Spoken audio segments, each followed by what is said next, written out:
Avez-vous déjà rêvé d'une meilleure version de mes podcasts? Plus courte, plus directe, plus synthétique. Eh bien, ce ne sera encore pas pour cette fois. Malheureusement, je vous l'annonce, j'anticipe, je ne fais qu'anticiper parce que je ne peux pas savoir vraiment à l'avance, mais je devine que ce podcast pourrait bien être long. En tout cas, largement dans les canons et les critères en vigueur, et peut-être simplement dans la moyenne de ce qui se pratique déjà ici. Mais voilà, ce sera déjà bien assez long, bien trop long. Mais ce à quoi je peux éventuellement m'engager, c'est que oui, ce sera peut-être long, comme souvent, mais ça va valoir le coup et on va avoir le temps de parler de plein de choses. Bref, salut les Happy Few et tous les autres, n'importe qui passant par là et me faisant la faveur de m'écouter et prenant le temps de m'écouter. Ici Kit Charlemagne, Alexandre, et on se retrouve aujourd'hui pour un nouveau podcast. Un podcast un peu particulier parce qu'aujourd'hui il s'agira, en tout cas pour ce qui est de notre point de départ, du point de départ de notre propos, d'une critique de film et très rapidement en fait d'une réflexion plus élargie. Alors c'est vrai que d'habitude sur la chaîne, nos sujets les plus récurrents, c'est plutôt la littérature, la philosophie, la psychologie, la sociologie, parfois saupoudré d'un petit peu d'histoire pour le contexte, bref, les sciences humaines. Mais pour parler de tout ça, je m'appuie toujours sur des éléments à la fois de culture classique, donc dans la littérature classique ou dans le cinéma classique, et de pop culture, donc dans le cinéma, les séries, la télévision, les jeux vidéo, bref, tout ce qui concerne le matériau artistique, le matériau culturel à notre disposition, le multimédia, toutes les formes d'expression en fait artistique et créative sont à notre disposition, à notre portée, et sont remplis voilà, d'éléments, d'histoires, de réflexions, de belles pages, de belles scènes qui servent à alimenter, à inspirer, à illustrer toutes les réflexions possibles autour donc de ces sciences humaines, de ces thématiques, de ces différents domaines. Donc ce n'est clairement pas la première fois, en réalité, évidemment, que je me retrouve à évoquer un film, je le fais même tout le temps, mais c'est vrai que ce que je fais un peu moins souvent, c'est de partir du matériau filmique ou littéraire. Généralement, je pars plutôt d'une question plus large, plus générale, voilà, une problématique, et je vais piocher comme ça dans ce qui me passe par la tête, dans ce que je connais en littérature, en cinéma, ou alors bien sûr en d'autres domaines, pour un peu illustrer mon propos, l'appuyer, etc. Là, c'est vrai que c'est un de ces rares cas, d'habitude je fais pas ça, ni en littérature ni en cinéma, j'évite, où je vais partir d'une œuvre en fait. Je vais partir d'une œuvre et à partir de celle-ci, là effectivement, je vais amener des réflexions. Et donc, tant que je vous tiens, s'il y en a qui sont encore là mais qui seraient sur le point de partir, ne vous en allez pas. Ce n'est pas parce que le film, soit vous ne l'avez pas vu, soit vous l'avez vu mais imaginons que vous ne l'avez pas aimé. Bref, quelle que soit votre situation par rapport au film, euh, ce podcast peut quand même peut-être vous intéresser. En tout cas, j'espère qu'il vous intéressera parce que le film va nous servir de point de départ et presque de prétexte. J'ai bien sûr des choses à dire dessus, mais c'est tout à fait recevable, écoutable, que vous l'ayez vu ou pas, que vous l'ayez aimé ou pas, que vous ayez envie de le voir ou pas. Je ne suis pas sponsorisé, je ne suis pas en croisade, je ne suis pas là pour vous convaincre.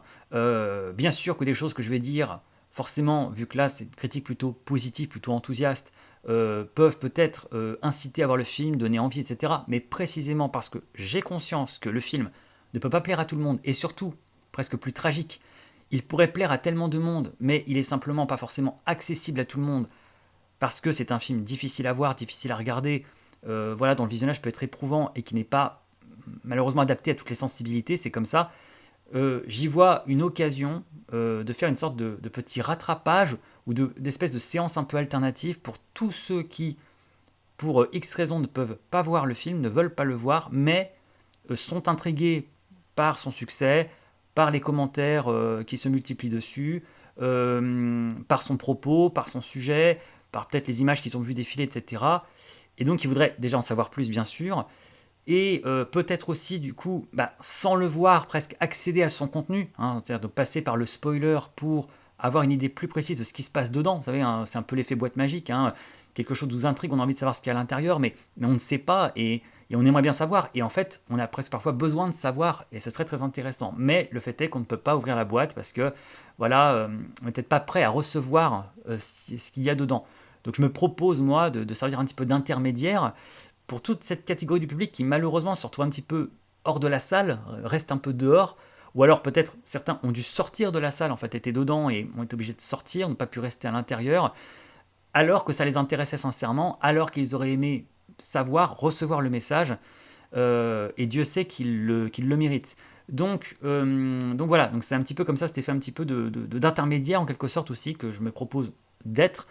Donc ce podcast s'adresse tout à fait à ceux qui n'ont pas vu le film et n'ont peut-être pas l'intention de le voir et ne le verront pas, peut-être même spécifiquement à eux, parce que c'est eux en fait à qui j'aimerais bien en fait parler du film pour qu'ils accèdent en fait à son propos, à son message, à ses qualités, sans pour autant avoir à se l'infliger si vraiment pour eux c'est trop difficile et qu'ils ne peuvent pas, ce qui se respecte. Voilà, donc c'est presque mon audience, mon auditoire privilégié. Mais ce podcast s'adresse tout aussi bien à ceux, et je m'en réjouis d'ailleurs, qui auraient vu le film et qui l'auraient par exemple apprécié et qui en fait ressentent le besoin soit d'en parler, soit d'en entendre parler, d'en discuter, de réfléchir dessus. C'est que parfois quand on est comme ça, marqué par quelque chose, qu'on est touché, en fait, on est un petit peu hanté par le film, on porte ça en soi et en fait, bah, on a besoin, en quelque sorte, voilà, de l'exorciser, d'en entendre parler, d'en discuter pour mettre des mots, etc. Dessus. Donc, c'est ce que je me propose de faire aussi et ça me ferait d'ailleurs plaisir de savoir qu'il y a des personnes qui ont vu le film ici et qui l'ont, par exemple, apprécié. Voilà. Donc, n'hésitez pas aussi à laisser des commentaires, à vous exprimer sur le sujet si vous avez des réflexions. Donc, j'ai envie de dire que les seules personnes à la rigueur à qui ne s'adresserait pas ce podcast, c'est celles qui veulent vraiment voir le film et qui ne l'ont pas encore vu. Là, effectivement, si vous voulez vraiment voir ce film, mais que vous ne l'avez pas encore vu, parce que vous n'avez pas encore pu, donc c'est l'affaire de quelques jours, bah dans ce cas, je vous propose éventuellement de revenir plus tard, si vous êtes motivé, si ça vous intéresse, de repasser plus tard dans le podcast, quand vous aurez vu le film, quand vous saurez de quoi il retourne, et là, dans ce cas, vous rejoindrez forcément l'une des catégories que j'ai précédemment évoquées. Soit vous serez de ceux qui ont vu le film et qui l'ont beaucoup aimé et qui ont envie d'en parler ou d'en entendre parler. Soit vous serez de ceux qui ont vu le film et qui ne l'ont pas aimé, mais peut-être qui s'interrogent sur en fait, qu'est-ce qu'on lui trouve à ce film, pourquoi il touche tellement certaines personnes.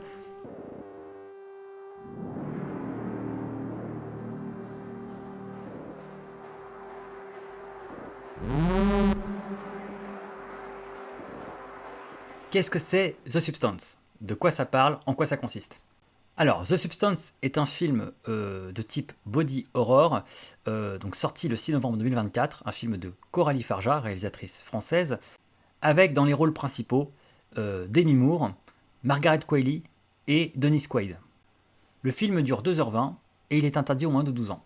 Le film a été révélé pour la première fois au public au Festival de Cannes 2024, donc en mai 2024, où il a obtenu le prix du meilleur scénario et où il aurait pu, et je pense qu'il en a été question dans la discussion du jury, que ça a failli obtenir d'autres récompenses du type interprétation féminine pour Demi Moore. Alors, pour des raisons évidentes de droit, qui ne vous étonneront pas, je ne peux évidemment pas diffuser, et malheureusement, la bande-annonce dans cette vidéo, mais vous la trouverez très facilement sur YouTube, donc je vous fais confiance si vous êtes curieux, si vous ne l'avez pas déjà vu, parce qu'il est possible que vous soyez déjà tombé dessus. Mais voilà, bon, je vous laisse de votre côté jeter un œil. D'ailleurs, j'en profite pour dire que avant peut-être de m'écouter, si c'est là votre souhait, et dans ce cas je vous en remercie, ce que vous pouvez faire éventuellement, que vous ayez vu ou pas le film d'ailleurs, même si vous ne l'avez pas vu, c'est peut-être, si vous êtes curieux, intéressé, de vous renseigner et d'aller écouter des interviews de la réalisatrice elle-même et de la réalisatrice avec ses acteurs en fait, avec Demi Moore et Margaret Qualley. Il y a plein d'interviews. Il y en a eu bien sûr au Festival de Cannes, il y a eu la conférence de presse, vous pouvez même regarder la conférence de presse du film, mais vous avez en tout cas des interviews sur tous les médias, vous avez même eu à C'est à vous, à la télévision, à C'est à vous chez Anne-Elisabeth Lemoine, Demi Moore est venue, Coralie Farja est venue aussi à Célébdo, chez Aurélie Casse, etc., donc sur France 5 aussi. Donc bref, elles ont fait beaucoup de télévision, elles ont fait beaucoup de promos, voilà, sur les sites internet, sur YouTube, dans les différents journaux, etc. Donc il y a de la matière, et donc là, l'avantage, l'intérêt par rapport à ce que moi je fais, c'est que là, vous aurez la parole de la réalisatrice et scénariste elle-même, et vous aurez la parole des acteurs, en fait, des actrices. Donc c'est encore une source plus directe que moi. Donc vraiment, voilà, ce serait dommage de vous en priver. Et j'ai envie de dire que c'est prioritaire sur tout ce que je peux vous raconter. Donc dans cette bande-annonce que vous aurez peut-être vue de votre côté, on découvre que dans le film, Demi Moore interprète une actrice nommée Elizabeth Sparkle, tout un symbole, un sparkle, hein, étincelle. Et Elizabeth Sparkle est une célébrité vieillissante, entre guillemets, hein, qui entre dans l'âge de maturité. On devine qu'elle a une cinquantaine d'années environ. Et après une glorieuse carrière qu'on imagine à la télévision, au cinéma, elle anime à la télé justement une émission de fitness, vous savez, un petit peu comme ça se faisait dans les années 80, il y a ce petit côté un peu vintage, hein, voilà, des émissions de fitness, une émission de fitness qui cartonne, voilà, dont elle est la star avec voilà, son corps de rêve, voilà, sa beauté, etc., la forme et tout.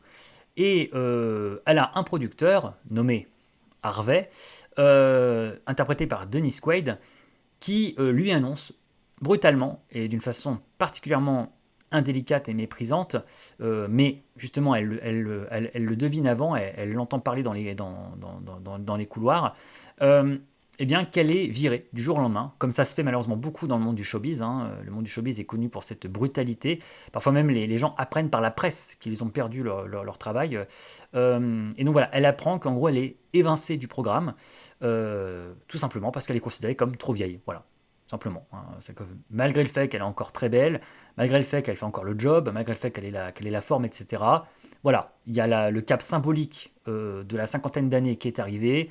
Elle est jugée défraîchie, démodée, has-been, hein, comme on dit dans le milieu. Et donc, elle est remerciée du jour au lendemain par son producteur, ce grossier personnage qu'est le producteur. Et donc, elle perd tout du jour au lendemain, en fait, hein. Et donc, pour elle, c'est une vraie remise en question, un vrai séisme, une vraie remise en question de son identité, parce que ben, sa carrière, c'est sa vie. On devine une femme, du coup, qui s'est entièrement concentrée là-dessus, hein. Dans le film, on ne lui voit pas de famille, on ne lui voit pas, je sais pas, de compagnon ou d'enfant, etc. Elle est entièrement dévouée à sa carrière, et donc, elle perd ça.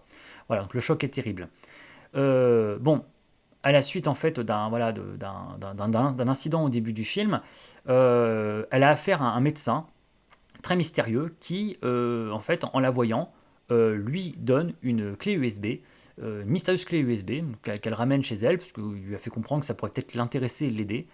Et quand elle consulte le contenu de la clé USB, elle tombe sur une vidéo très étrange, une espèce de spot publicitaire pour un mystérieux produit nommé The Substance. Et The Substance, en fait, on comprend que c'est une espèce de produit miracle dont le but, en fait, est pour la personne de produire une sorte de meilleure version d'elle-même, en fait. De devenir, en fait, une meilleure version de soi-même. Donc, évidemment, plus jeune, plus belle, plus dynamique, etc. Enfin, vraiment, voilà, presque revenir à son état d'origine, à retrouver la jeunesse perdue, etc. Alors la vidéo s'accompagne de tout un petit ensemble d'avertissements et de règles, voilà, qui sont pas très rassurantes, hein, on n'est pas très sûr de comprendre sur le coup, mais en tout cas voilà, qui précise bien qu'il suffit d'une seule injection pour lancer le processus, et que voilà, ensuite il y a une espèce d'alternance qui se met en place entre son better self, comme on dit en anglais, hein, son meilleur soi, son meilleur moi et donc la personne d'origine, et que, attention, hein, il ne faut pas oublier que you are one, hein, vous n'êtes qu'une seule et même personne, même si vous êtes divisé en deux, même s'il y a deux entités, ces deux entités font partie d'une seule et même personne à la base, et ça il faut pas oublier, et bien sûr, la règle absolue, respect the balance, hein, respecter l'équilibre. Bon, sur le coup, le personnage de Demi Moore, Elisabeth, jette la clé USB, ne veut pas en entendre parler, voilà, elle est pas intéressée. Et puis bon, finalement, elle change d'avis, donc elle récupère la clé USB, elle compose le numéro de téléphone qui est indiqué, et donc elle prend rendez-vous, et voilà, on lui fixe une adresse où elle doit se rendre pour récupérer un premier colis pour commencer le mystérieux traitement.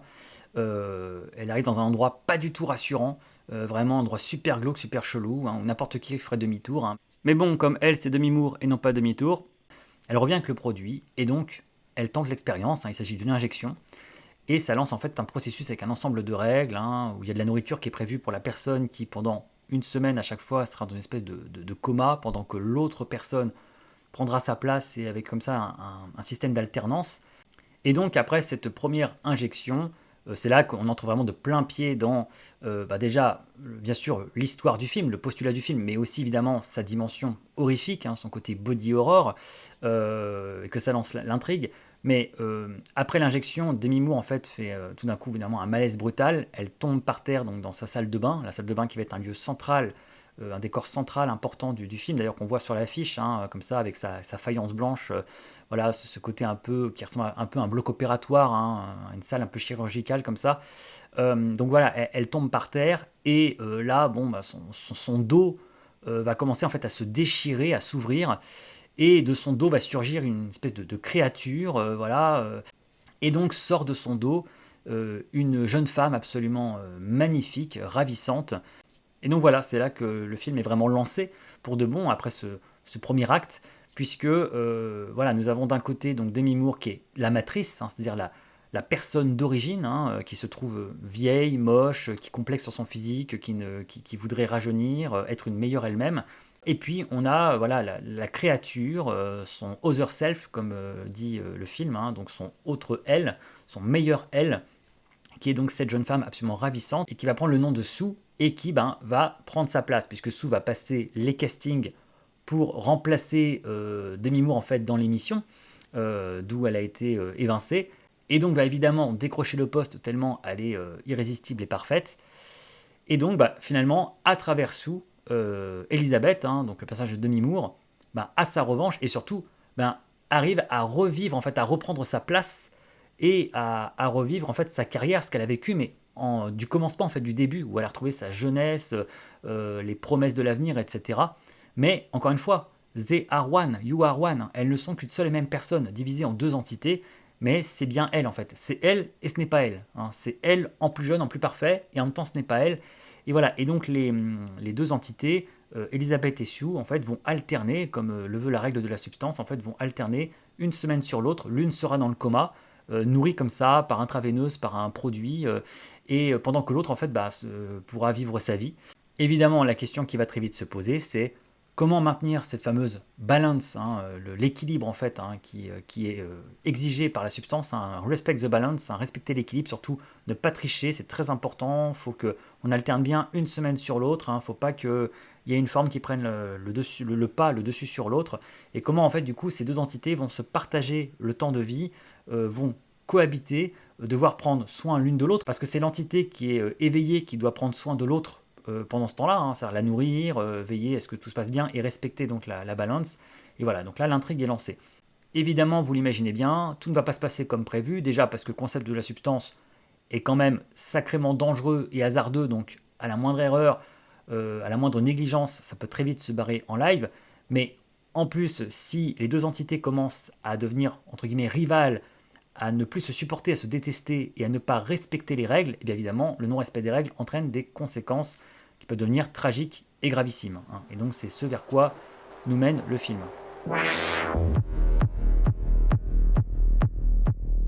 Le film est en train de devenir en fait un véritable petit phénomène et presque déjà considéré comme culte en fait, hein, ce qui est rapide, mais ça arrive parfois en fait qu'un film comme ça il devient instantanément culte, tellement en fait il est marquant, tellement en fait il est rempli d'images et de plans iconiques, et on verra que c'est très important en fait et que ça joue beaucoup en fait cet aspect très visuel, iconique et symbolique du film, forcément produit en fait plein de plans mémorables. Et ça en fait du coup ce sont des nids à mèmes, hein, ce qu'on appelle des mèmes, hein. Ça veut dire que sur internet vous savez, hein, des images comme ça sont sorties de leur contexte, deviennent cultes et sont détournées, et en fait deviennent des parodies ou deviennent en fait des illustrations, etc. pour des posts. Et ça c'est vraiment un marqueur dans la société d'aujourd'hui de succès en fait, hein. C'est peut-être maintenant ici que le succès se situe vraiment, c'est quand on voit qu'un film en fait est immédiatement adopté, digéré par le public, en fait, entre dans l'imaginaire collectif. C'est-à-dire que même ceux qui n'auront pas vu le film, en fait, connaîtront des plans du film, connaîtront des éléments ou de scénarios ou des images comme ça. Et c'est comme ça qu'en fait qu'on crée du culte, hein. Le culte, en fait, hein, finalement, c'est quelque chose qui devient incontournable, que même ceux qui ne connaissent pas l'œuvre originale, en fait, finissent par connaître. Et voilà, donc le film prend un peu ce chemin-là, hein, donc ce qui est peut-être le plus beau de toutes les sortes de succès, c'est un des plus beaux. Le succès du public, le succès de la culture populaire, le succès du culte, le succès des mèmes, etc. Mais le succès critique n'est pas du tout en reste, hein, puisque le film en fait a a connu ses premières projections, a été vu pour la première fois par un public en mai 2024, il y a maintenant quelques mois, donc bien en amont de sa sortie nationale en France. En fait, au Festival de Cannes, il était donc dans la sélection officielle, donc il a fait grand bruit, hein, forcément, hein. Le film a pas mal remué la croisette, hein, comme on dit dans les petits éléments de langage journalistique de cinéma et de pipolerie. Et il a gagné le prix du scénario à Cannes. Voilà, donc il a quand même été récompensé par le jury. Il n'a pas gagné la Palme d'Or. Bon, on peut le déplorer, le regretter, trouver que ça aurait largement mérité. Voilà, bon, finalement, la Palme d'Or a été attribuée à Anora de Sean Baker. Le prix d'interprétation féminine a été attribué à l'interprète de Emilia Pérez dans le film éponyme de Jacques Audiard. Et donc, prix du scénario, Coralie Farja pour The Substance. Donc, il y a quand même déjà une distinction et qui est loin d'être volée. Bon, certains parlent déjà d'Oscar, etc. Peut-être d'ailleurs que ceux qui écoutent ce podcast un peu plus tard, bien après son enregistrement, savent déjà à ce moment-là si le film a été finalement nommé aux Oscars, si nommé aux Oscars il a éventuellement gagné, si c'est le cas, voilà. Donc, mais avec ou sans Oscar, en tout cas, sans doute qu'il a déjà sa place dans un certain panthéon. Voilà, donc tout se passe bien pour Coralie Farja et son équipe, et on s'en réjouit pour elle. Déjà, on est toujours content pour les équipes des films quand ça marche bien pour eux, mais quand c'est mérité, bien sûr, c'est encore mieux.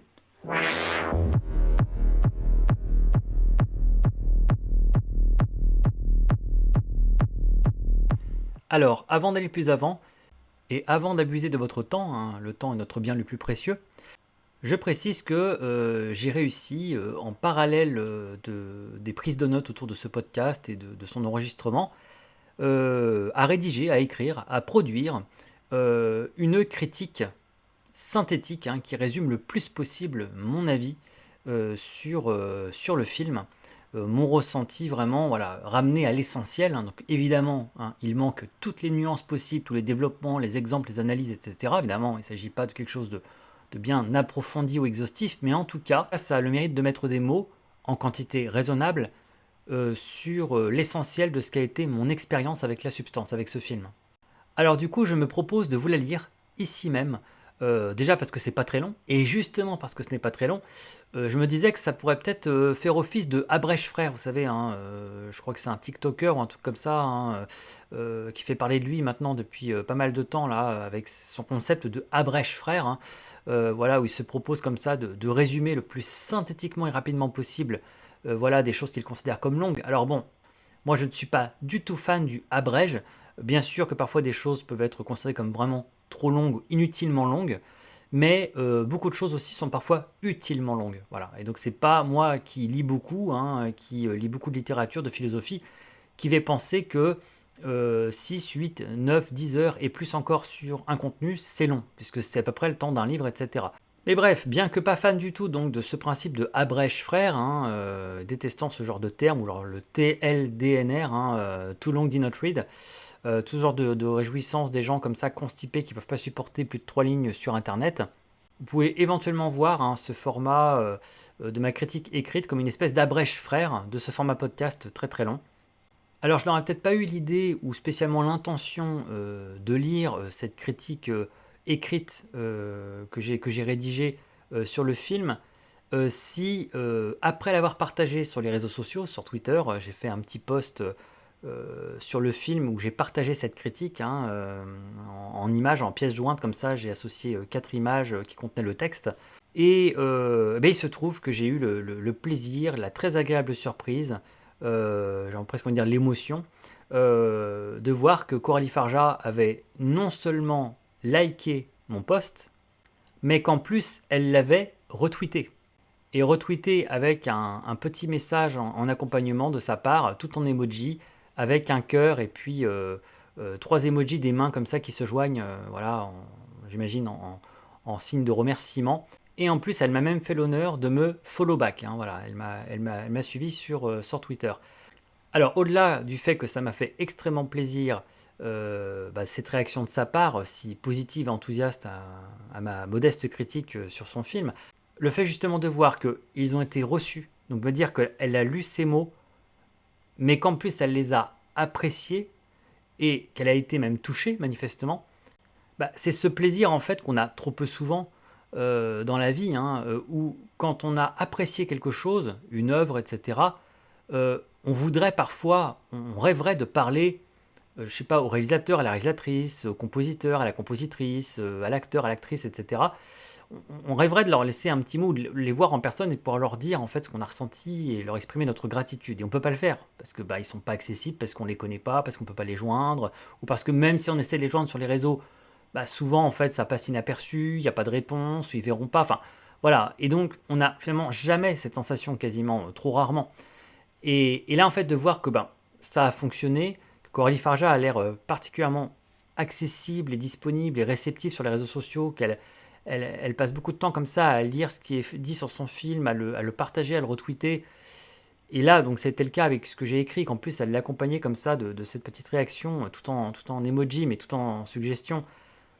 Et voilà, que ça lui ait plu. Enfin voilà, à la fois que mes mots soient parvenus, dit tiens, j'ai pu transmettre moi mon message, que ça m'a fait ressentir, j'ai pu transmettre à la créatrice elle-même. Donc déjà, moi, ça, rien que ça en fait, hein, même si elle avait juste lu, mais j'avais juste su qu'elle avait lu, moi déjà j'étais content, mais en plus de savoir que ce que j'ai écrit sur son film, bah voilà, l'a touché, lui est parvenu, mais l'a touché, et en plus, bah, ça vaut validation en fait. Hein. Elle n'aurait pas réagi comme ça, elle ne l'aurait pas retweeté, et sans doute ça lui avait pas plu ce que j'avais dit, ça lui avait semblé complètement à côté de la plaque, pas du tout pertinent. Donc c'est cette idée aussi que ce que j'écrivais sur son film n'était pas faux en fait, n'était pas complètement déconnecté. En tant que créateur, on peut parfois être surpris de ce que les gens disent sur ce qu'on a fait, et on peut être limite déçu ou ne pas aimer, ou pire encore, hein, se sentir carrément incompris. De voir que là, j'ai bien compris ce qu'elle a voulu faire et que j'ai réussi à mettre les bons mots dessus, bon, ça m'a fait vraiment très très plaisir. Voilà. Mais bon, après, Coralie Farja, depuis maintenant plusieurs mois, hein, depuis son passage à Cannes, mais même depuis bien sûr la sortie du film aux États-Unis puis en Europe, elle croule sous les hommages, mérités. Et donc, bon, voilà, ma critique, c'est un hommage parmi tant d'autres, que je suis content qu'elle ait remarqué et vu et apprécié, tout ça. Mais voilà, il y a eu tellement de choses, il y a plein de fan art, il y a plein de dessins, de petits mots, enfin voilà, elle croule vraiment sous des hommages mérités, elle a de quoi faire, et donc c'est pas moi qui va faire une énorme différence. Mais je suis content de faire partie de cette pluie d'hommages, hein, de faire partie d'une de ces petites gouttes de pluie d'hommages qui sont tombées sur elle. Et bon voilà, mais du coup c'est vrai que bon, ça donne un peu confiance. Et si je pouvais avoir quelques doutes au départ en me demandant est-ce que ce que j'ai ressenti sur le film, est-ce que ce que je dis dessus c'est vraiment pertinent, est-ce que c'est juste mon ressenti mais que c'est un petit peu décalé, etc. Enfin voilà, on peut parfois un petit peu se demander. Bon bah c'est sûr, ça donne un petit peu confiance. Hein. Quand la critique est validée par la réalisatrice elle-même, voilà, bon, là, on se dit, j'ai pas dû dire trop de bêtises. Donc, c'est pour ça que je me permets de partager avec vous la critique que j'ai écrite, qui est beaucoup plus courte, beaucoup plus synthétique. Voilà, non seulement parce que ça peut être faire gagner du temps, donner un peu mon avis en substance, euh, mais aussi parce que voilà, c'est validé par la réalisatrice. Donc là, pour le coup, contrairement à ce podcast-là, qui ne l'est pas, qui ne le sera sans doute pas, là, au moins, la critique que j'ai rédigée, elle a été lue et approuvée par la réalisatrice elle-même. Voici donc ma critique écrite sur The Substance. Avec The Substance, Coralie Farja signe un film cousu dans l'étoffe de nos plus beaux cauchemars. Un cauchemar qui, comme ceux qui viennent hanter certaines de nos nuits, matérialise des peurs et des angoisses profondes, qui résonnent tout particulièrement en celles qui habitent un corps de femme. C'est ce qui en fait une expérience viscéralement féministe. Par une femme, sur les femmes, avec des femmes, mais pas que pour les femmes. Fruit d'une démarche sincère puisée dans le vécu émotionnel de sa créatrice. Quel homme n'a jamais entendu une amie, une sœur, une mère, une petite amie, n'importe quelle femme ayant traversé sa vie, prononcer des mots comme « Je suis monstrueuse aujourd'hui »,« Pas aujourd'hui, je suis affreuse »,« Je me sens vieille »,« Je ne me supporte plus en ce moment ». Ces paroles, mal comprises, qui nous semblent parfois excessives ou tenir davantage de la coquetterie, et que nous ne prenons donc pas toujours au sérieux, elles revêtent une forme extrêmement concrète dans le film. Elles s'y incarnent dans une chair tourmentée, en souffrance, jusqu'à devenir réalité. Quand le moi entre en conflit avec lui-même, c'est la névrose. Ici, il se dédouble pour enfanter un idéal du moi, d'abord ami et allié, puis rival et ennemi. Et pourtant, they are one. Ceux qui n'ont pas compris la dimension symbolique et psychologique de ce dédoublement sont passés à côté de la cohérence d'un scénario parfaitement conçu, et récompensé à Cannes. Le résultat de ce narcissisme morbide est la haine de soi. une mise en scène cathartique et jubilatoire va se charger de réaliser les fantasmes d'auto-agression et d'autodestruction qui en découlent. Cette envie de se casser la gueule, de casser son image, littéralement, et de le faire à coups de tête dans le miroir, tout un symbole, dans une œuvre foncièrement métaphorique qui en regorge. L'horreur et le gore, qui auront fait couler autant d'encre que de sang, n'y sont jamais gratuits, mais au service de puissantes métaphores. Et ce symbolisme édifiant, jamais vain, est lui-même au service d'un propos sans équivoque et nécessaire. Il n'y a pas une phobie anatomique dont Coralie Farja ne teste la limite chez le spectateur, jouant avec les codes de son genre. L'expérience peut être éprouvante pour certaines sensibilités, mais elle en vaut la peine, et se justifie pleinement. Car comment traiter du mal-être physique et de la haine de soi si on ne les communique pas au public ? Et comment mieux les communiquer au public que par l'horreur et le body horror ? En 2h20 de film intense et dense, Coralie Farja plie les 9 heures de lecture d'un essai comme Beauté fatale de Mona Chollet sur les mêmes thématiques. La plume plus forte que l'épée. Et maintenant, la caméra plus forte que la plume. Les cosmétiques et la chirurgie esthétique ont maintenant leur requiem for a dream. C'est plus qu'une claque, c'est un coup de poing dans le ventre. C'est horriblement beau, plusieurs fois diablement drôle, et au final profondément touchant. Les plans iconiques s'enchaînent, impriment la rétine, et n'ont pas fini de hanter les spectateurs. Pas seulement par leur esthétisme réjouissant, mais parce qu'ils sont tous mûrement réfléchis et chargés de signification. On ne s'étonne pas de les voir refleurir en mème sur le net. Du tout premier au tout dernier, dans une boucle magnifiquement bouclée. Une étoile, star, mourante et autrefois scintillante, Sparkle, brille une dernière fois sur son étoile hollywoodienne, souillée de sang ou de sauce tomate, en contemplant les étoiles. L'humour et le registre satirique ne doivent pas être prétexte à prendre en dérision ou à la légère le dénouement bouleversant du film, parfois incompris et mal jugé, dont le sublime et le grotesque culminent dans ce cri déchirant d'une femme devenue le monstre qu'elle redoutait et pensait déjà être. « It's still me », c'est toujours moi. Ce qui a commencé par un déni de beauté se termine dans un déni de laideur. Drame autoréalisateur de la dysmorphophobie. Le mieux est l'ennemi du bien. Le sublime et le grotesque. C'est dans la rencontre de ces deux polarités longtemps opposées qu'était théorisée l'esthétique romantique par Victor Hugo, qui s'y connaissait en monstre. Le sublime et le grotesque ne s'annulent pas, ils cohabitent et coopèrent, comme ils le font souvent dans la vie. Et l'art imite la vie. Et Coralie Farja a fait de l'art. Tout aurait été gâché si le film avait eu recours au méta-commentaire d'une voix off envahissante, ou à une intrigue prenant un virage de thriller réaliste, avec une enquête sur la société à l'origine de la substance, ou encore à de la backstory à coups de flashbacks socio-psychologisants. Mais Coralie Farja a évité tous ces écueils. Tout cela avec le minimum de dialogue et des scènes entières sans un mot. Seuls parlent les plans, les cadrages, les inserts, le montage, la photographie, la lumière, les décors, le sound design, la musique, le maquillage, les practical special effects. Ce n'est pas la grammaire du langage que Coralie Farja utilise pour raconter son histoire. C'est bel et bien celle du cinéma. Elle fait œuvre de cinéaste. C'est une grande réalisatrice. Et j'aurais pu ajouter une grande réalisatrice à laquelle on souhaite vraiment de tout cœur l'Oscar de la meilleure réalisatrice à la prochaine cérémonie des Academy Awards, et bien sûr aussi meilleur film, meilleure interprétation pour Demi Moore, à laquelle j'avais songé à consacrer un paragraphe dans ma critique, vraiment de faire une mention spéciale à Demi Moore parce que son interprétation est incroyable, vraiment, et là il est plus que temps de récompenser cette femme, déjà presque pour sa carrière, mais vraiment pour ce rôle où elle a vraiment donné de sa personne et où elle est vraiment incroyable.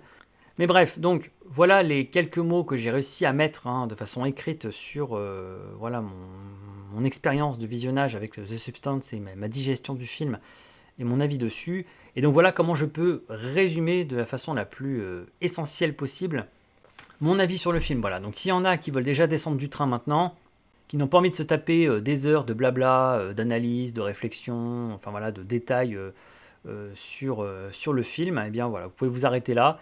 Comme on dit en mode Abrèche frère, temps économisé, 8 heures, 9 heures, un peu plus, un peu moins, je ne sais pas, mais là c'est sans commune mesure puisque la lecture de la critique a pris 4 minutes 37. Voilà, donc vous avez presque 5 minutes de critique, entre 4 et 5 minutes de critique synthétique, versus 6, 7, 8, 9 heures ou je ne sais pas combien de podcasts au total. Donc là évidemment, c'est deux aventures complètement différentes. Donc écoutez, là, temps économisé, je ne peux pas faire un meilleur ratio. Là, le ratio, là, il est énorme. Vous avez le film lui-même, ou alors vous avez donc les interviews, les entretiens de la réalisatrice elle-même, et sinon, donc, vous avez voilà, 7 critiques que j'ai rédigées pour résumer un petit peu mon avis, qui a été donc lu, approuvé, donc validé par la réalisatrice elle-même, par Coralie Farja. Voilà, donc jusque-là, c'est approuvé. Alors que ce que je m'apprête à dire sur la suite, bon bah là je peux pas savoir ce qu'elle en penserait.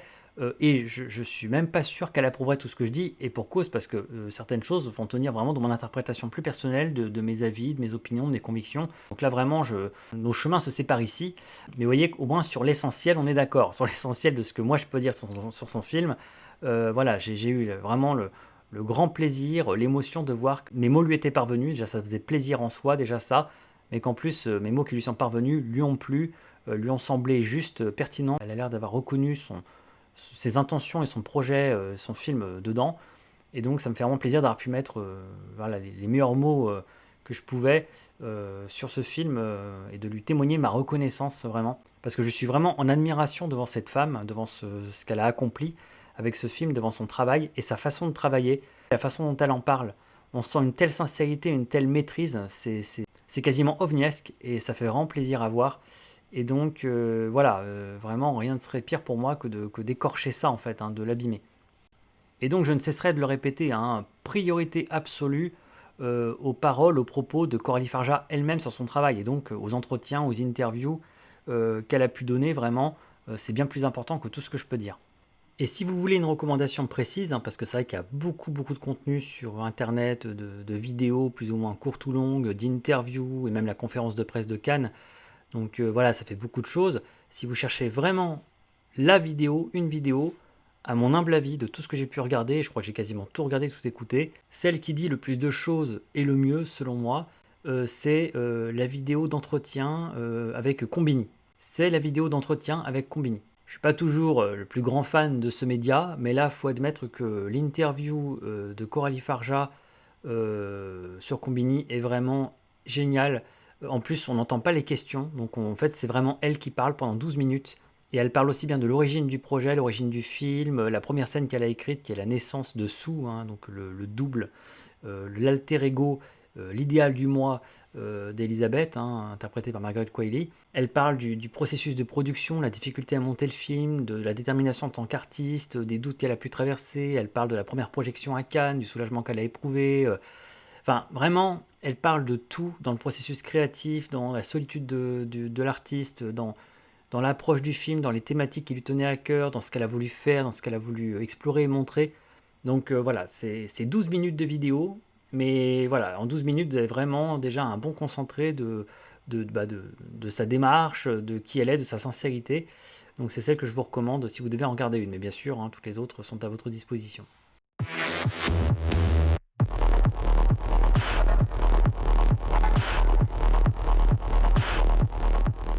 Alors, je termine ce long préambule en faisant une sorte de mea culpa. Parce que je suis assez embêté, je dois dire. Parce que comme je vous l'annonçais en fait en tout début de podcast, j'ai la sensation, l'intuition que ça risque d'être long. Voilà, je pense je vais encore faire un podcast assez long. Parce que j'ai pas mal de choses voilà, en tête, des choses à dire, etc. Donc je pense que ça peut nous emmener assez loin dans les réflexions, etc. Euh, D'habitude, ça ne me dérange absolument pas, hein, c'est-à-dire que je m'en excuse jamais, c'est-à-dire qu'après, libre à chacun d'écouter ou pas. Moi, en tout cas, j'ai une idée de sujet. Voilà, je sais tout ce que j'ai à dire sur ce sujet pour, selon moi, le traiter exhaustivement, de façon pertinente et complète, dire ce que j'ai à dire, en fait, aller au bout de mon propos. Pour le coup, moi, j'ai souvent souffert sur des forums, par exemple, hein, où justement, normalement, l'intérêt, c'est de pouvoir faire des posts longs parfois, de prendre son temps, de bien étayer, de discuter, d'analyser, etc. J'ai déjà souffert en fait de tous ces gens qui ont l'air de pas avoir très bien compris le concept en fait de développer, hein, qui se croient sur Twitter ou sur TikTok avant même que ça existe, hein, qui ne juraient que par les posts longs, qui sont étourdis au bout de 5 lignes. Hein. Oh là, t'as écrit un pavé, hein. Bah, c'est-à-dire que ça fait que 5 lignes, donc non, c'est pas un pavé. Bon, il y a des gens comme ça qui sont vite dépassés, vite débordés dans la vie, hein, ça surchauffe très vite dans leur tête. Voilà, moi j'ai souvent été agacé comme ça de rencontrer ce genre d'individus qui cherchent toujours comme ça à tout abréger, à tout raccourcir. Le fait est, et je l'ai souvent dit, que dans la vie, à un moment donné, il n'y a pas de secret. Si vous voulez approfondir un sujet, et en tout cas même développer votre avis, hein, ou explorer celui des autres, il n'y a pas d'échappatoire, il y a un temps incompressible. Donc je ne dis pas que le trop long n'existe pas, bien sûr, mais il y a un temps incompressible pour explorer un sujet, l'étudier ou pour étayer un avis. Et donc peut-être, et même probablement que je fais partie des personnes qui parlent trop, qui mettent trop de temps, qui ont un petit problème comme ça de synthétisation. Ça, c'est clair, c'est un défaut, je plaide coupable. Mais ce qui est sûr en revanche, et là qui ne fait aucun doute, c'est que les personnes sur Internet qui prétendent vous transmettre une idéologie ou une pensée ou un concept ou une philosophie, l'œuvre d'un auteur en 5 minutes chrono, en abrège frère, 30 secondes, 1 minute, même 10 minutes, ce sont des charlatans. Et les plus gros charlatans de l'histoire, ce ne sont peut-être même pas eux. Il y aura toujours comme ça des escrocs, des arnaqueurs. Les plus gros charlatans, c'est sans doute l'audience elle-même, qui se persuade que c'est suffisant et que ça permet de contourner la lecture de l'œuvre, que ça permet de contourner en fait le temps que c'est censé prendre. Et ça, c'est l'équivalent intellectuel de ce que seraient physiquement les gens qui ne veulent pas aller à la salle, qui ne veulent pas prendre le temps que ça prend de faire du sport, de la discipline de vie que ça implique, et qui veulent passer par des produits miracles, des produits magiques, par la poudre ou par des stéroïdes ou je ne sais quoi, et uniquement ça en ne foutant rien à côté. Vous voyez, et on retombe quasiment dans les problématiques du film finalement, qui vont limite vouloir prendre une substance magique. Bah non, ça n'existe pas, les substances magiques, et en plus ça peut tourner mal comme dans le film. Donc non, désolé, il n'y a pas à y couper dans le monde intellectuel. Pourquoi ce qui n'est pas possible dans le monde physique serait possible dans le monde intellectuel? Comment on peut croire qu'on peut contourner le temps que ça prend, toutes les pages qu'il faut bouffer et avaler, et les réflexions que ça implique, et la partie introspective, réflexion et tout? Non, on ne peut pas contourner ça. Donc les personnes qui vous le promettent et vous le proposent sont des imposteurs, des menteurs, des escrocs, des charlatans. Et les personnes qui y croient, qui arrivent à se persuader que c'est possible et qui repartent avec ça et qui après vont vouloir étaler leur science ou penser que ça suffit en n'ayant pas lu un seul bouquin, en n'ayant pas passé le temps nécessaire, sont aussi des charlatans, des escrocs, des arnaqueurs et des pédants, et on les récupère après la machine à café. Donc non, il n'y a pas à y couper. Et donc j'estime que dans la vie, quand vous n'êtes pas capable d'accorder le temps nécessaire à une discipline, à une matière, à un sujet, etc., eh bien c'est que vous n'en êtes pas digne, que vous ne le méritez pas. Et que du coup, voilà, vous n'avez pas à exiger, à demander qu'on vous compacte tout comme ça, voilà, pour surtout pas abuser votre temps, mais prétendre que vous avez fait le tour du sujet. Vous ne l'aurez pas fait précisément pour cela même. Voilà, donc je ne suis pas très fan, et normalement je ne vais pas vraiment dans le sens de cela, parce que moi, le premier, en tant qu'auditeur ou en tant que lecteur, je n'ai aucun problème avec les choses longues, du moment que c'est intéressant et que c'est justifié et que c'est ce qu'il faut pour faire le tour du sujet ou de l'histoire. Je consacre énormément de temps aux choses que je lis et que j'écoute. Je suis davantage un lecteur et un auditeur dans la vie qu'un producteur de contenu, qu'un auteur, etc., ou qu'un podcasteur. Donc je joue le jeu là-dessus, je le fais avec plaisir, et je sais que en tout cas tout ça, ça demande du temps, et à produire, et à recevoir. Et il n'y a pas d'échappatoire. Voilà, donc j'estime qu'on est entre gens sérieux, et que quand on va aller au fond des choses, voilà, il n'y a pas d'autre façon de faire. Donc d'habitude, moi, j'assume ce format-là. Voilà, on me suit ou pas, mais voilà, moi, je fais les choses à ma façon, à ma manière. Les limites des autres ne sont pas mon problème, c'est leurs limites, ce ne sont pas les miennes. Et moi, pour moi, ce qui fait la loi, c'est le sujet. C'est le sujet et ce qu'il impose en termes de développement de réflexion pour être traité pleinement et efficacement. Et mon contenu s'adresse à ceux qui sont prêts à consacrer le temps nécessaire pour voir ce sujet pleinement développé, avec des arguments étayés par des exemples, etc., des réflexions, et qu'on couvre en fait un maximum d'angles, sans jamais prétendre faire le tour absolu du sujet, ni avoir réponse à tout, ni avoir raison, mais en tout cas faire une vraie proposition intellectuelle, philosophique, littéraire ou psychologique, ou je ne sais quoi. Mais dans le cas présent, là, au sujet de ce film, je suis beaucoup plus embêté et beaucoup plus rempli de scrupules par rapport à la durée conséquente du podcast qui suit. Parce que on parle d'un film, qui est encore en salle au moment où j'enregistre. C'est pas un film qui a 20 ans, c'est pas un film culte de sortie à 30 ans, etc. C'est un film qui est même pas encore disponible en vidéo, c'est un film qui est encore en exploitation en salle, que beaucoup n'ont pas encore vu, etc., voilà, qui est en train de faire sa carrière, en fait. Et donc, il y a un manque de recul, déjà. Il y a un manque de recul. Je parle pas tant pour moi, personnellement. Enfin, voilà, moi, j'ai pris, là, une semaine pour bien y réfléchir, pour prendre des notes, etc., écrire un peu dessus, tout ça, me représenter ce que j'allais dire. Donc j'ai pris un peu de recul, mais en tout cas, voilà, on n'a pas un recul général suffisant sur ce film. On ne sait pas ce qu'il va devenir dans le futur, s'il va devenir cultissime, s'il va devenir un classique, s'il va être oublié finalement, s'il va être oublié et redécouvert. Donc il y a déjà ce manque de recul général. Et puis simplement pour tout vous dire, hein, le dire ainsi, j'ai cette sensation désagréable que c'est assez grossier de ma part. Proposer un contenu, bon, en l'occurrence là une vidéo, un podcast, sur ce film, même pour en dire du bien, même pour proposer des réflexions, etc., montrer à quel point il est inspirant, mais proposer un contenu qui, techniquement, risque d'être plus long que le film lui-même, sachant que le film dure déjà 2h20, c'est pas un film court, c'est pas un film qui dure 1h, 1h15, 1h30, etc. C'est un film qui dure 2h20, donc c'est un film déjà en soi qui est généreux, qui prend son temps, qui est assez long pour un film du genre, et donc c'est d'autant plus indécent et déplacé d'arriver avec des gros sabots et par-dessus ce film qui parle très bien de lui-même, hein, voilà, le film parle de lui-même tellement il est efficace. Arriver moi derrière et ajouter du commentaire sur une durée équivalente à celle du film, voire supérieure, il y a quelque chose, vous voyez, qui peut sembler un petit peu voilà, inapproprié, déplacé. Et il faut se mettre à la place éventuellement de la réalisatrice hein, ou de n'importe qui ayant travaillé sur ce film. Quand l'œuvre artistique proposée est aboutie, voilà, dure 2h20 et que des personnes, des critiques, des spectateurs, enfin quelqu'un comme ça qui prétend l'analyser, ajouter du commentaire, euh, fait 2 fois plus long que le film, ou fait plus long que le film en tout cas, voilà, ça peut sembler décalé. Une critique ou un commentaire sur un film n'est pas censé être aussi long ou plus long que le film dont il parle. Ça n'a pas de sens. Priorité à l'œuvre, c'est l'œuvre qui a principalement la parole. Et effectivement, une critique, un commentaire est là pour éventuellement aiguiller le spectateur, le conseiller, le déconseiller, apporter quelques éléments de réflexion, d'analyse ou expliquer en détail par des arguments pourquoi c'est bien, pourquoi c'est pas bien selon eux. Euh, mais voilà, ça, c'est censé ne pas durer trop longtemps, faire quelques pages maximum pour une critique de film à l'écrit, faire, allez, peut-être pas plus de une grosse demi-heure, peut-être 3/4 d'heure grand max, vraiment pour une critique sous forme de podcast ou de vidéo. Mais c'est vrai que là, en anticipant, en sentant que ça peut m'emmener beaucoup plus loin que ça, voilà, je suis pris d'une espèce de scrupule et de gêne par rapport à la réalisatrice Coralie Farja qui a gagné mon respect, vraiment un respect profond de ma part pour ce qu'elle a fait, pour ce qu'elle a proposé.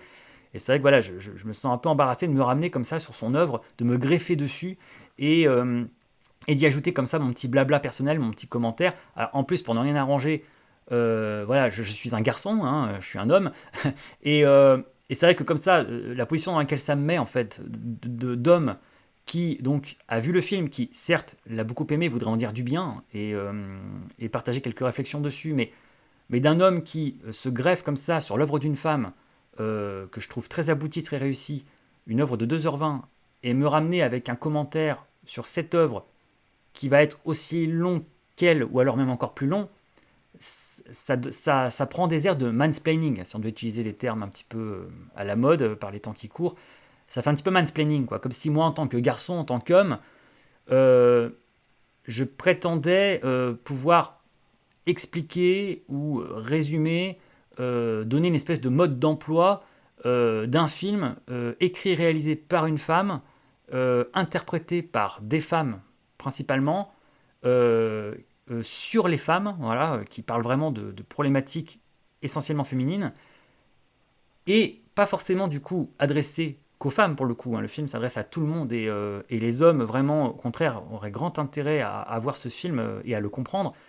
Mais voilà, c'est vrai que ça mène une position un petit peu délicate dans laquelle j'ai pas envie d'être ou qu'on l'interprète comme ça, d'espèce comme ça de gars qui vient ajouter du commentaire par-dessus du commentaire sur voilà l'œuvre d'une réalisatrice, comme si en fait il fallait que je l'explique en fait, qu'il fallait que je prenne le relais pour donner un mode d'emploi. C'est absolument pas mon propos, absolument pas, parce que justement une des grandes qualités de ce film que je voudrais saluer à longueur de podcast, c'est que c'est un film tellement clair, tellement bien fait, tellement bien conçu, euh, et du coup son message, son propos ne laisse aucun doute, et j'ai envie de dire presque aucune ambiguïté, mais au meilleur sens du terme.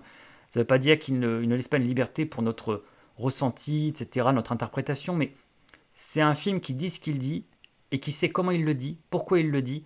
C'est un film pleinement maîtrisé dans chacun de ses plans. On sent un film qui est pensé, réfléchi dans chaque scène. Ça fait du bien de voir ça. Et, euh, et donc, comme justement, c'est un film qui est au fond, qui est clair en fait, hein, qui parle de lui-même, qui se raconte lui-même, qui a même pas besoin de passer trop par le langage pour ça. Il passe par un langage, celui de l'image. Donc vraiment, il fait du cinéma, c'est du vrai cinéma. Ce sont les images, les plans, les valeurs de plan, ce sont les symboles à l'écran, c'est les métaphores qui racontent le film et qui transmettent le message, sans avoir recours à une abondance de dialogues, de paroles, de commentaires, de méta-commentaires, etc. Et ça, c'est une qualité immense du film et qui se fait tellement rare aujourd'hui. Donc j'ai l'impression qu'avec ce que je vous propose, et voilà, depuis le temps que je parle déjà, vous voyez que ce préambule, certains doivent prendre peur, dire non, en fait, déjà le gars, s'il parle autant en préambule, j'imagine même pas le reste. Mais vous voyez, c'est pour vous dire que avec effectivement déjà mon défaut de loquacité initiale, en fait, de prolixité, mais ajouté à tout ce que j'ai pu ressentir, tout ce que ça a pu m'inspirer, sur lequel j'aimerais bien discuter avec vous, voilà, ça met dans cette position délicate. J'ai à la fois envie d'en parler, de partager ça avec vous, de partager ça en particulier avec ceux qui n'auront pas la chance de voir le film, pour des raisons parfois aussi simples que c'est trop dur à voir pour eux. Donc j'aimerais que eux aient accès à travers mon propos au message du film et à ce qu'il avait à proposer, à offrir.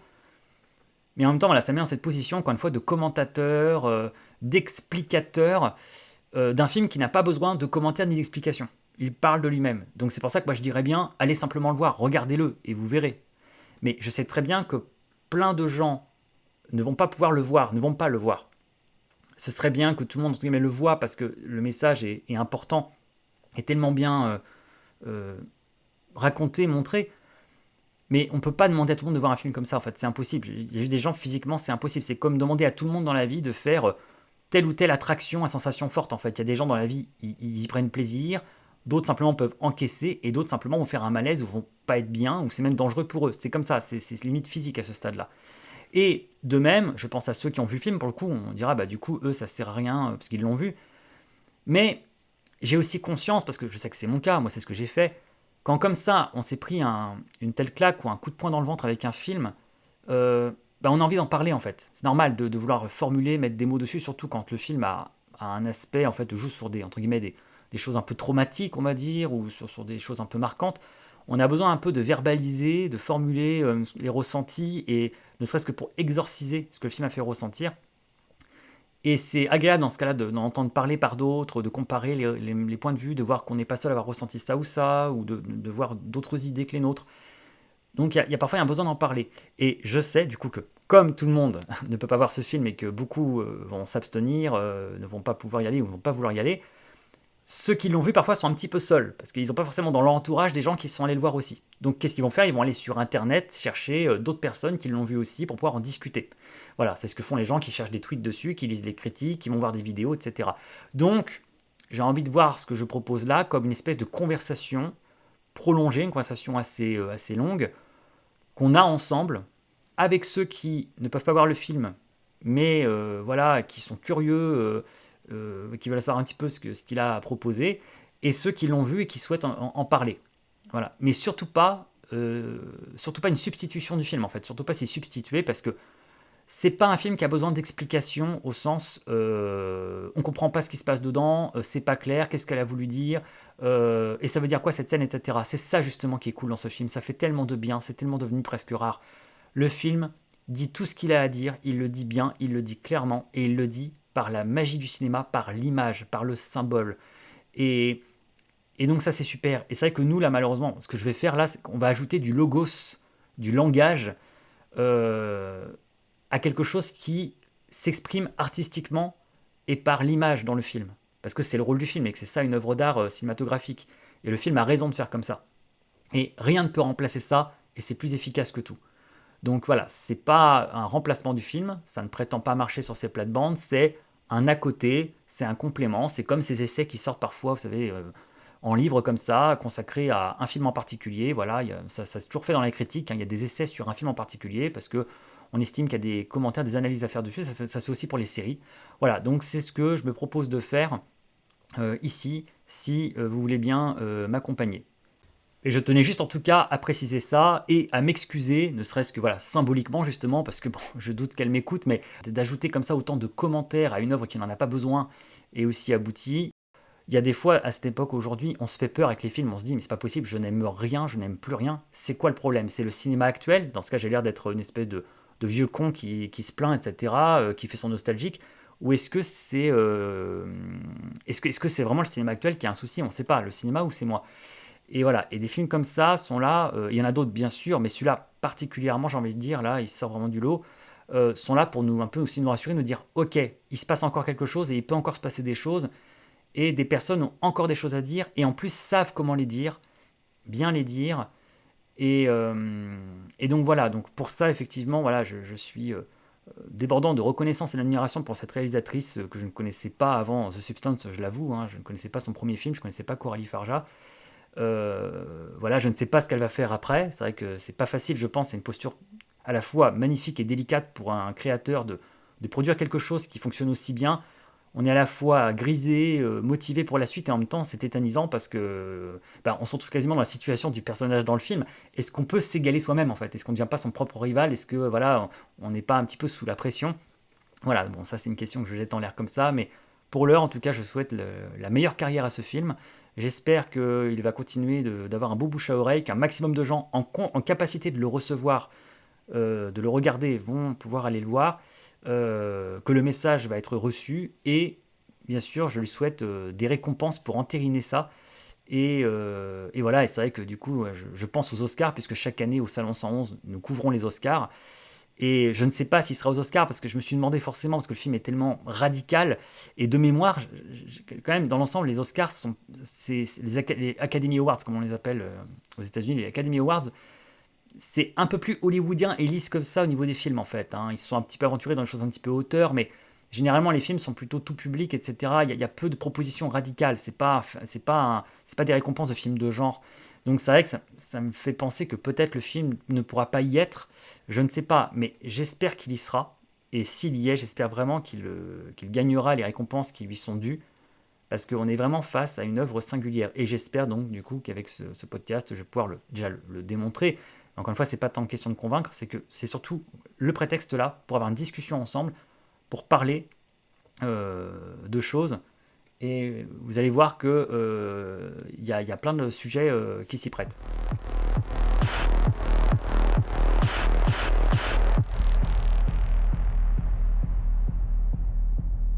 Alors justement, au menu, hein, vous allez voir que à travers ce film, nous allons pouvoir parler de plein de choses. Bien sûr, on va parler de cinéma, parce qu'après tout, il s'agit avant tout de cinéma, et c'est une belle œuvre de cinéma. On va parler de genre de cinéma en particulier. Là, évidemment, on ne peut pas contourner la question du body horror, hein, qui est un sous-genre de film d'horreur qui tourne autour de la question du corps. Du coup, forcément, parce que c'est souvent au cœur des thématiques et ce qui justifie la démarche du body horror, on va parler de rapport au corps.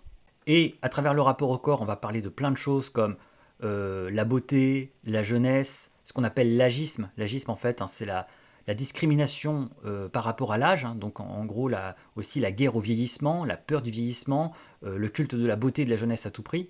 On va parler de narcissisme, on va parler de haine de soi, qui est le contraire bien sûr, hein, le radical contraire du narcissisme, hein, comme on arrive à la haine de soi. Du coup forcément on va parler de névrose, hein, parce que c'est littéralement le sens de la névrose. La psychose, c'est un conflit entre le moi et le réel, quand vous commencez en fait à imaginer des choses, à voir des choses qui n'existent pas, ça c'est vraiment de la psychose. Mais la névrose, c'est un conflit entre le moi et lui-même. C'est un conflit interne en fait entre vous et vous-même. C'est littéralement en quoi consiste la haine de soi et ce qui se passe dans le film. On va en particulier parler de névrose féminine parce que le film en fait évidemment la féminité est au cœur du film parce que ce sont des personnages féminins qui sont au centre du jeu et que les problématiques, les questions sont intimement liées à la condition féminine, à la condition de la femme dans cette société, mais de la femme avec elle-même en fait. Donc forcément tout ça va nous amener aussi à la question du féminisme, hein. Il va s'agir beaucoup de féminisme. Pour moi, The Substance c'est une grande œuvre féministe, mais féministe dans le plus fort et beau sens du terme.